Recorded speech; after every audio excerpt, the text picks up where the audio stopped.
Do you read me? Be advised, you are coming in weak and unreadable. Say again, Com Tower. This is Pacho. Do you read me? Pacho, this is Com Tower. I read you Lima Charlie. Com Tower, Com Tower. Request permission to launch and commence a field op. Over. Stand by. Pacho, permission granted. I say again, permission granted. Roger that. Launching podcast in 3, 2.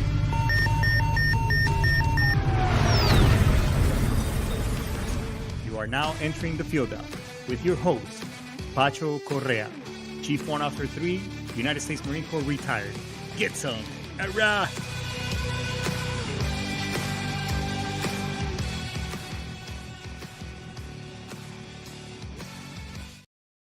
Get some. Hurrah. What's going on, everybody? We got another Friday Night's Eve, Baby Friday, but goddamn, it's almost the weekend. Yeah, I got a really good show for you that may or may not resonate with a lot of you, too bueno, but that's okay. Hey, it's, as Bobby Brown once said, it's my prerogative. And hey, according to the Constitution, I mean, it's my God-given right to express myself.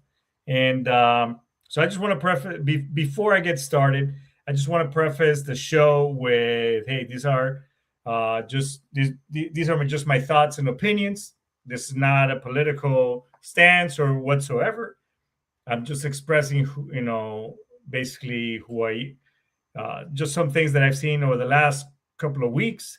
And at the end of the day, I'm just somebody that, is just chatting here. I'm not here to sway anybody or anything of the sort. So with that being said, hey, we got a great show for you. It's brought to you by me. Excuse me, I just went blank for a little bit. But when was the last time have you taken a hard look at your finances? Are you sure that you're on track to achieve your financial independence?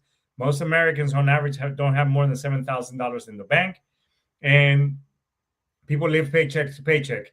Especially right now, if you own a diesel vehicle, hey, guess what? Just like I do, oh my God, it's going to cost a grip, but that's okay, because that's where I come in. I help you find money. Where is the money?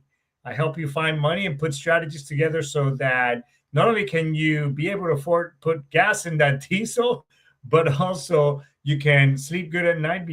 God forbid, in the event of something were to happen, because we all know that SGLI, VGLI are not the best. Survivor benefit plan is not the best. If you do the math, like I posted before, these things will help you achieve financial success, among other things. So I just want you to schedule a meeting, and I'll give you a free 1-hour strategy session where I will share some tips and techniques. And if it makes sense at the end, great, we can talk more. If not, that's okay too. But at least you have the information so that when you're ready to implement those things, you'll think of this guy to help you move forward and execute that plan. Make sense? Hey, the other thing is that I've been helping a lot of veterans get their VA claims and benefits. If you remember my friend Larry, he's an 84-year-old Marine Corps vet, super motivated, love that guy. He's my brother from another mother, I guess you can say. And Larry just got himself 100%. So after many, many years of him waiting for this, he can also, now he's got his, he's in his 80s, but now the VA is going to help him with a lot more services and a lot more things for him. And, he and I working together, and his caregiver, Lita, and his daughter have been amazing, and we were able to help him out. So, hey, let me help you out and see what else we can do. And we can put some strategies together, because these are your benefits. Don't wait, don't delay. The sooner the better, even before you get out. Okay. So, hey, and if you want to get into the podcasting game, there's a lot of great things coming down the pipeline. Brian Coburn is the man to reach out. He's an amazing individual. Love him as well. Another brother from another mother. And if you like what you hear, like, subscribe, and follow. Go to TikTok, my YouTube channel, Facebook, Instagram. Hit me up. Would love to connect, have a conversation, because at the end of the day, if you like what you hear, again, like, subscribe, and follow. If not, swipe left, go to sitchradio.com and find a podcast and a show that resonates with you. So, because here we're all about freedom of speech, right to bear arms, and other great freedoms that the amazing Constitution brings to us as American citizens. All right. So that's pretty much all the introduction. And Usually, on my agenda, I have a little bit of, just a kind of, on pencil type of agenda. Uh, I thought that I might read this one because I put a little bit of I put some time and effort because again, in today's we're talking about perspective, something that's often missing from modern conversation about war, politics, and freedom. Again, I've been seeing the landscape over the last couple of weeks, and I'm seeing a lot of people on social media, uh, famous people, and you've heard me talk about this before, sharing all these things. And unfortunately, social media has created a world where everyone has an opinion about global conflicts, foreign policy, national security, and that's from the least terms like, and people are throwing terms around like fascism, Nazism, tyranny, and they get thrown around quite often and quite casually by people who never even lived under those systems or even seen the real consequences of an authoritarian type of ruling. Okay, and if you talk to a lot of people who, Venezuela, Iran, who have been exiled from their countries, they can shed light on that subject 100%, and they will give you a really by far much different opinion, right? And as someone who grew up in Latin America during a time when strong regimes still cast a big shadow over certain regions, and later immigrating, then we later immigrated here to this great nation of ours, uh, and serving two plus decades in the military. I've seen this firsthand. I can guarantee you this. I was born and raised in the 70s.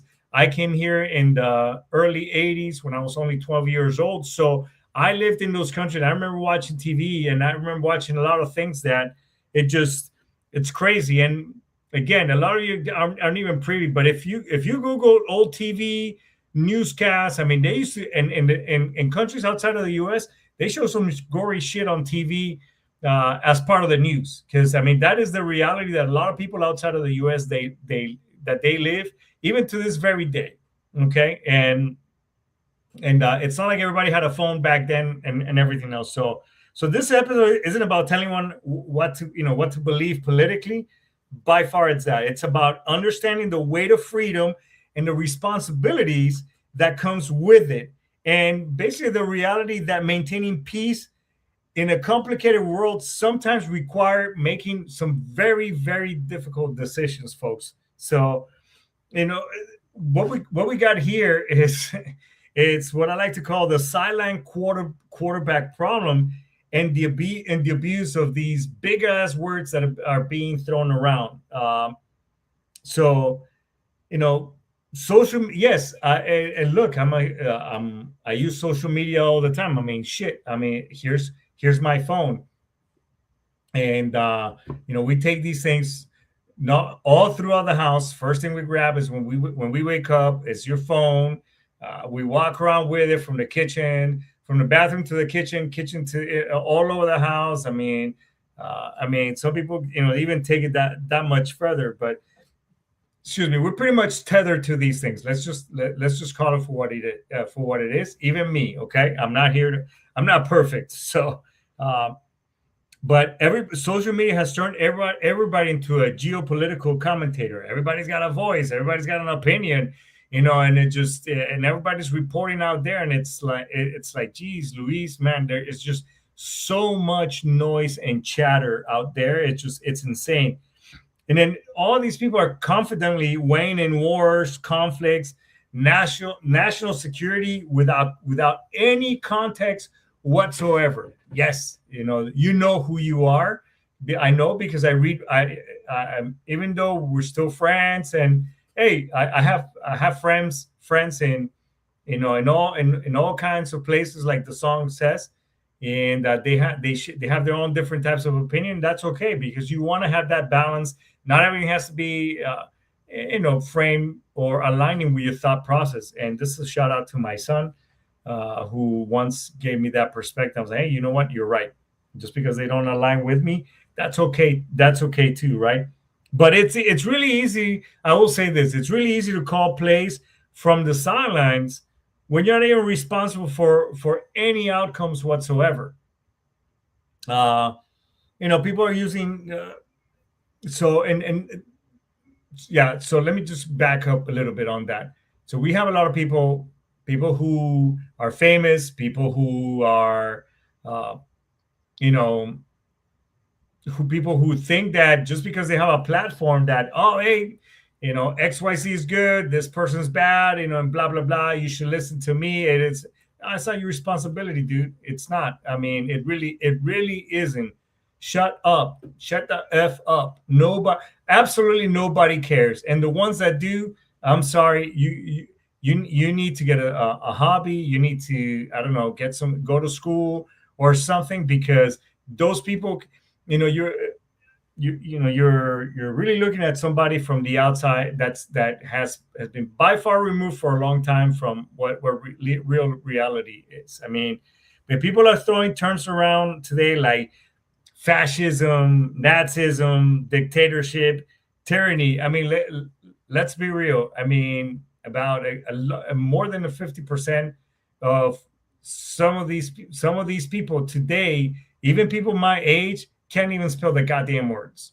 I mean, that's the reality, and have no no reason whatsoever, or even they don't even know what that means. Oh yeah, what does that mean? Oh, people, big word. Oh yeah, it's because fascism, and we live and it's like, okay, tell me what that means to you, or give me the meaning in your own words of what these things mean.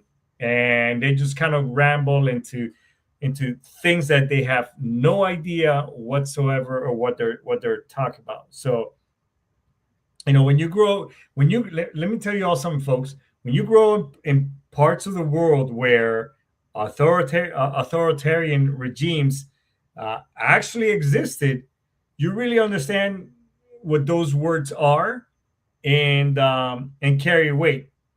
I grew up in Latin America. I grew up in Colombia, in a country where um, there was a lot of turmoil. And in Latin America, there were they still existed. Authoritarian leaders like Pinochet were still part of the political reality of the region. I mean, I saw it, and it was just part of the news. People, and also to those that look, a government should be for the people, by the people, just like the Constitution says, right? Hey, wait a minute. Why is the guy who's an immigrant? I'm a naturalized citizen of this great nation of ours, but why is the guy that's, for all intent and purpose, ain't even from here, is schooling a lot of you who were born and raised here and are around my age? And it's like, you guys, you people went to school here. I mean, it's like, Jesus Christ, right? But anyways, a government for the people, by the people. That's what a government should be. And by the way, we are not. This is not a democracy. We are a republic. Okay, look it up. We are a republic. Democracy is what where you can vote. Those things. So you need to get your terminology straight, right? But a lot of people say, oh, the government, this, that. No, it's the people run the government. We elect people into it so that they advocate for us. And if we don't like it, hey, we vote them out, right? If you think things are great being ran by the government, I mean, we could go back to, not Germany, way back when. I mean, see how it played out when the government started getting involved, and classifying people, and all. It ain't cool, folks. I can tell you that. Talk to Argentina, that up until very recent. I mean, things were really bad over there. I mean, it was damn near communism, and Chile. That's another country. I mean, I'm sure if you talk to those people who are my age and a little bit older, who grew up in those areas with these things, I can guarantee you that they will give you a different opinion. And then talk to the people from Venezuela. See See the ones again, people around my age that grew up there had to come over here. See what kind of opinion they give you when they want those entities to get way too involved and to provide for you. And we're from the government, we're here to help you. No, so when everything gets labeled fascism, the word stops meaning anything. I'm here to tell you, folks, we're nowhere near that. Uh, and let me just shed light just a little bit, so that way you don't think that we're it just things weren't like this, and this never happened. So I'm gonna give you some perspective. So here's a little bit of her historical perspective, and again, I'm not defending or criticizing any specific leaders. Okay. I'm just acknowledging the reality of things. And again, going back, hey, look, the guy that served in the military is only a naturalized citizen. Technically, he's not from here, but he loves it here. Why is he schooling us on all this? But so just let me give you some content, okay? Or context. Which one is it? Content? Well, shit. It's my show. I'll say whatever. The United States has faced military conflicts and used force just about, under every modern administration, regardless of the party. Here we go. Ronald Reagan loved the Gipper, 1981 to 1989. In 1983, invasion of Grenada. 1986, airstrikes on Libya targeting Muammar Gaddafi after Gaddafi terrorist attacks. Okay, and by the way, let's not even forget, and not to forget, what happened in Lebanon in 1983, the bombing of the barracks as well. George H.W. Bush, it's George Sr., 89 to 93.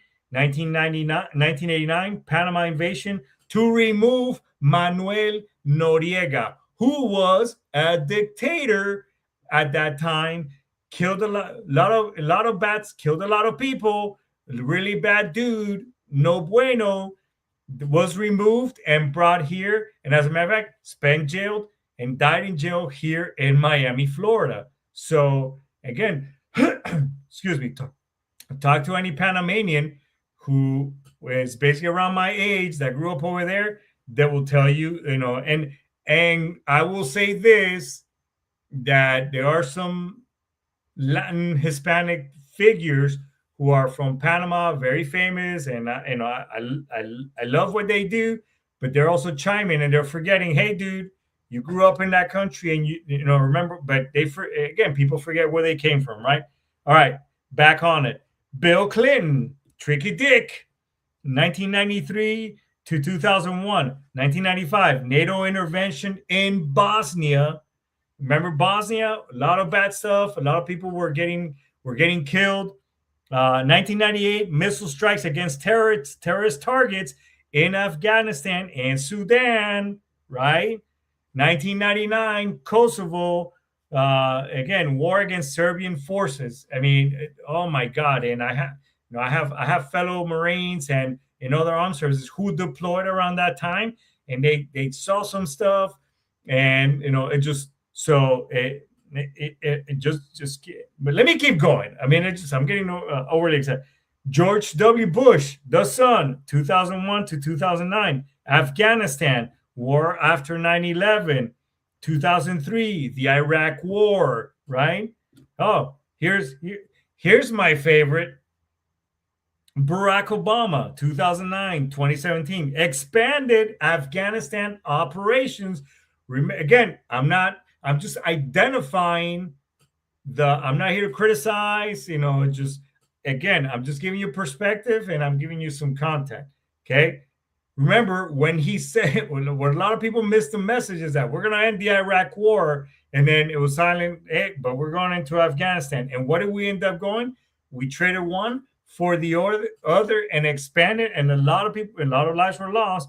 2011, Libya, intervention against Gaddafi. Again, extensive counterterrorism strikes against ISIS and Al Qaeda, right?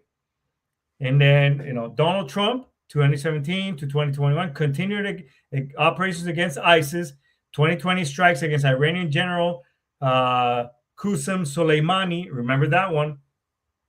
Then uh, Joe Biden, 2021, counterterrorism operations in the Middle East, ongoing global security commitments and military support to allies.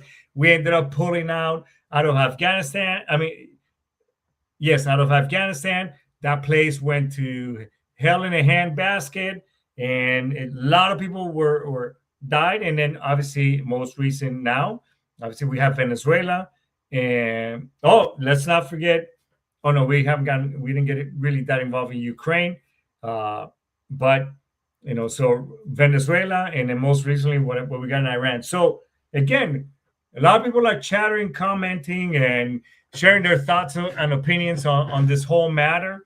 And sorry, folks, I'm going to tell you, I don't know. I don't know. I mean, look, Google, ChatGPT is just as available to me as it is to the rest of you. So I don't know where it is that you're getting all this stuff.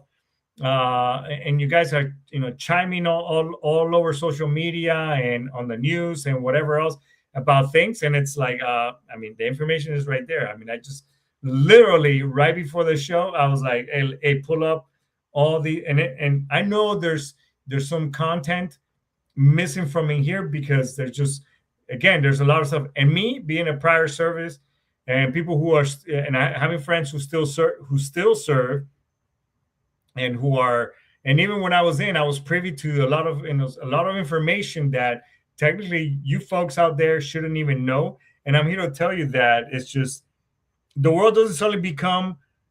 So the takeaway of what I just said earlier about giving you all these times and dates is that the world doesn't suddenly become peaceful when one party wins an election. Okay, global threats exist regardless of the administration, and because unfortunately people make tough decisions, and there's bullies out there and people who are going to do bad things.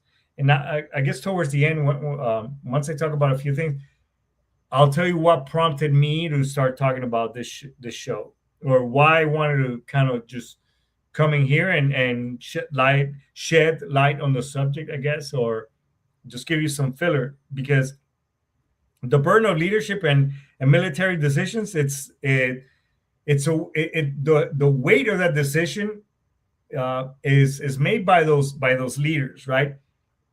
Presidents and national security leaders, they carry a huge responsibility, a huge one, right? Those decisions affect civilians, service members, even global stability. I mean, for all intent and purpose, right? So even when people disagree politically with any type of administration, that the decisions are they're rarely simple. It's not like, oh, hey, I got a pair of dice right here. Let's see what happens. Woohoo! Right? It doesn't really work like that, right? Service members often execute missions. We execute missions that we didn't even design, right? But the mission still has to be carried out. So it kind of reinforces the concept of duty and responsibility. And did I agree with a lot of decisions of some of these administrations? No, I didn't. But however, the job was, hey, this is the job, and I swore my right hand to protect the United States of America and the Constitution against all enemies, foreign and domestic. That's the oath, period, right? And even when I disagree with commanders that were above me, I still executed the mission, regardless of how asinine I thought it could be. But it comes with a heavy burden, and it really wasn't until I became. And by the way, shout out to my former commander at Mount Fuji. He's been on the show, and then even the commander that I worked with at 11th Marines, really amazing individual as well. So again, I'm just being generic here, nothing against or towards those individuals, because they have been very positive leaders, and I love working for all of you guys. Okay, but I'm just saying that there were a lot of times I was like, man,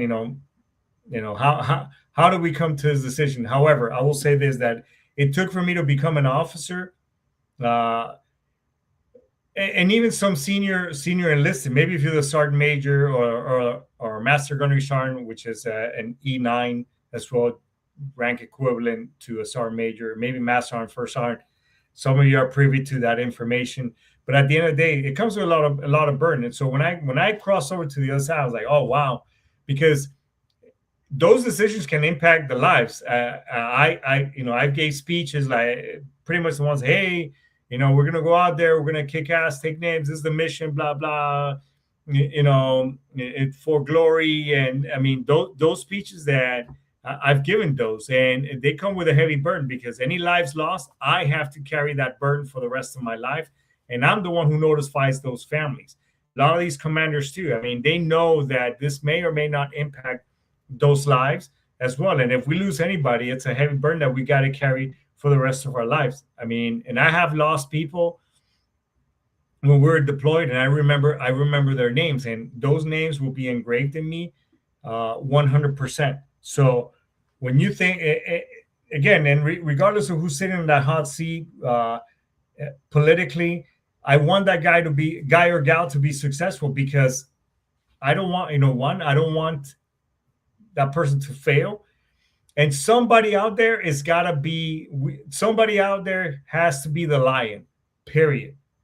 Why? Because there's other lions out there, lions that aren't doing good things, and lions that are being bullies of the rest of the flock. And somebody has to stand up to them and be, whether from the outside looking in, like in really close proximity, that lion may be seen as the bad guy. That's the burden that person carries, regardless of who it may be. And they have to carry that burden for the better of the flock. Okay, so I hope this resonates, because you know and I'll tell you this. Look, and I'll give you my personal story. I mean, I came to the U.S. From Colombia. I was born and raised in Colombia in the 70s and 80s, uh, and I came to this great nation of ours. I learned the language. I learned English. I assimilated into the American culture. I became a citizen. I served my country. Again, I'll never forget where I came from, my culture, my heritage, and everything else. And I go there quite a bit periodically to visit my family. But you know, at the end of the day, what I'm saying is that a lot of you. I mean, man, even on a personal level, I mean, I'm trying to talk to you about how to make your life that much better, and you all have a thought and opinion. It's like Jesus Christ. So if you can't even make a decision to set yourself up financially, not that I'm tying the two together. I mean, how can you even comment on politics if you never even served in the military, right? And the freedoms that we have here, oh my God, freedom of expressing yourself religiously, your speech, opportunity, be whoever you want. So as long as it doesn't infringe on others, as the Constitution would say, uh, and assimilation and respect for the country's foundation matter. So when you come to a country for an opportunity, part of respecting that opportunity, folks, is embracing what made that country successful. It doesn't mean you coming here and turning it into what you just left, because clearly that was not working, and that's what you left, and you're coming here for something better. A lot of you are forgetting that, and it's like, so if that was much better, why did you come here? That doesn't make any sense, right? I mean, I'm just spitballing here, folks, right? Because the reality, evil exists. There are groups and individuals who commit violence and terror. Extremism exists in many different shapes, and forms. Innocent people often suffer because of these conflicts. And we as service members often have to confront those realities.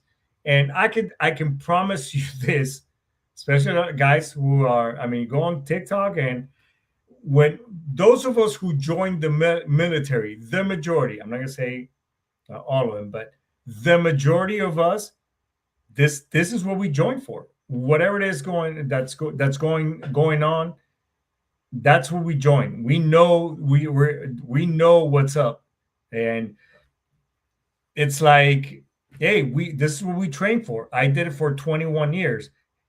We used to say things like, hey, the more we sweat in battle, the less we'll bleed during peace. I mean, the more we sweat during training, the less we bleed during peacetime.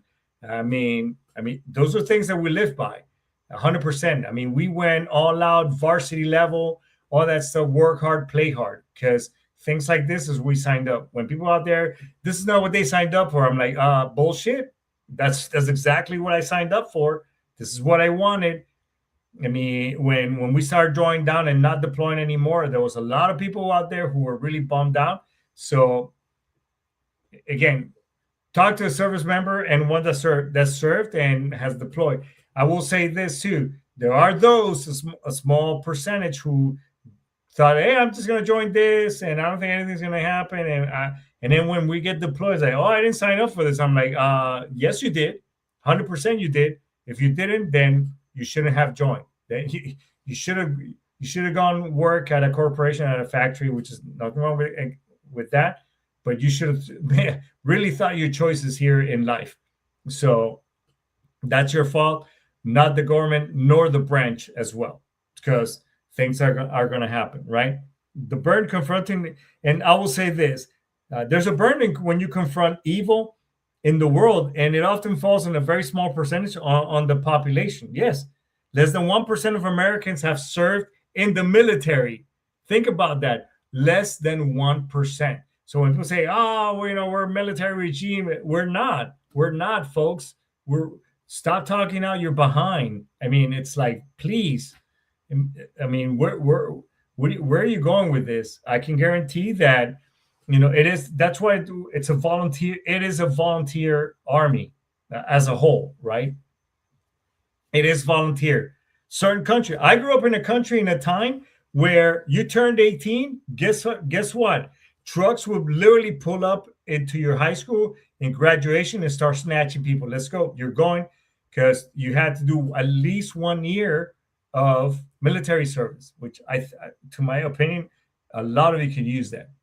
Just saying. So you can at least dress better, clean, wash your ass, fold your clothes, iron. I'm just saying, but that one is personal. That one's on me. That one's on me. I'll take it. But again, and when we make that, those of us who make that choice, we carry that responsibility. Okay, so at the end of the day, look, what am I saying is freedom of speech is one of the most important rights in this great nation of ours here in the United States of America. People speak, people criticize, people can actually protest and debate. Protest, so as long as it's peaceful, because you have the right to a peaceful gathering and protesting. You can do that, not do some dumb stuff that I've been seeing the other day. But freedom also asks for things in return: responsibility, historical awareness, and respect for sacrifice. Because these freedoms here have been written in blood, folks, 100%. Freedom of speech gives a voice and to everybody, but perspective gives that voice weight. Think about that for a second. So, and how did I come to this today? And I was kind of scrolling through social media just to see in the news and for content to talk about today. And in the early 2000s, and in the mid early 2000s, in the infancy stages of still the internet, MySpace, remember that one? All these things that were happening, the world was, we were seeing a lot of crazy stuff. And on a live feed, they decapitated a young man and I believe it was ISIS the one that did it at the time. It was done in a life, and then also they burned a young man and everything else. And I was just like, oh my God, where have we?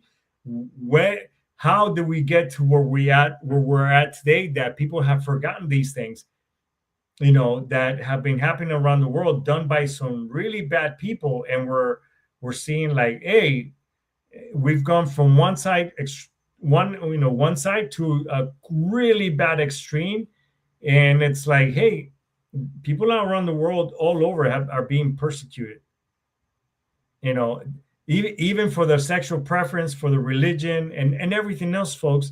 So, how do we, in a day and age that we have all this technology, all this information, that it's ready at our hands, how have we forgotten all these things, man? How? I don't know. I don't know. Anyways, but again, hey, who am I? I'm just somebody that comes here, and again, this is just me spewing it out there. My opinion at the end of the day doesn't fucking matter, right? I mean, all I do here is just I come, I do my thing, entertain to some degree, I guess. But yeah, I'm not here to tell you vote for this, vote for that, whatever else. We need to mind our own business and respect one another, whether we agree or disagree. So, anyways, that's it. That's it for today. If you've been ruminating and just in a bad spot, and you think you need help, or you want to talk to somebody, you can more than gladly reach out to me, reach out here in the show, reach out to somebody. And if you haven't heard from a friend, or you haven't done a buddy check, as a matter of fact, yesterday, some friends from when I used to be stationed in Fuji, because the other day, and as a matter of fact, yesterday was the 15th anniversary of the earthquake tsunami. My heart goes out to the folks in our brothers and sisters in Japan, because Operation Tomodachi kicked off. We did some amazing things. I was part of that. You saw me posting on social media. So my heart goes out to them. I too will never forget, because I was there. And those of us who helped and stepped up at that time frame with our brothers and sisters from Japan, in solidarity, we too will not forget it, and those who perished during that time frame. So, but if you've been struggling with depression, PTSD, and anxiety, hit me up. Hit me up at the show. Get some help. Military One Source, TRICARE, VA hotline. But just reach out to somebody and talk to somebody. Don't forget to do a buddy check on your buddies. So, but that's it for today. Thanks so much for tuning in. Aisamas Daisuki. This is the Index, everybody. I'll see you next week.